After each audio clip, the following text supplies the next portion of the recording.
Hello po sa inyong lahat. Our video for today ay para sa mga estudyanteng nag-aaral sa International House. Sa kasamaang palad, nagsara na ang International House at halos 4,000 na estudyante ang kailangang lumipat sa ibang paaralan. May kasunduan ng IH kasama ang Greenwich School tungkol dito, at kung ikaw ay estudyante sa International House, maaari kang lumipat sa Greenwich nang walang problema. Pero pwede mong gawing pabor sa'yo ang negative na news na ito.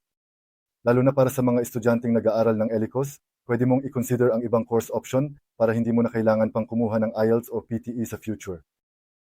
Kung nag-aaral ka ng certificate course o diploma, maaari kang lumipat sa ibang school na related sa field mo.